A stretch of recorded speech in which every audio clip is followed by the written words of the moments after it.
ఒక్క నిమిషం టైం ఉంటే ఈ వీడియోని చూడండి. పాపం తన మైండ్ బాలేదు, అలాగే తనకు మాటలు కూడా రావు. నేను జస్ట్ పోయి తింటావా అని అడిగితే తన మొహంలో సంతోషం చూస్తే నాకు చాలా సంతోషమైంది.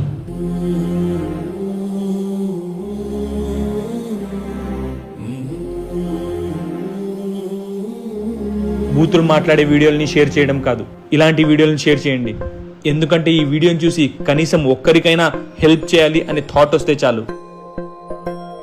ఇదే కదా నీ కథ, ముగింపులేనిదై సదా సాగదా. ఇదే కదా నీ కథ, ముగింపులేనిదై సదా సాగదా. మీ ఒక్కరి వల్ల కాకపోయినా మీ ఫ్రెండ్స్ అందరూ కలిస్తే మీరు ఇలాంటి ఎంతో మందికి సహాయం చేయొచ్చు. నువ్వే కదా నువ్వెతుకుతున్న సంపద, ఒక్కొక్క జ్ఞాపకానికి 100 ఏళ్ల. నా వంతు సహాయం అయితే నేను చేశాను.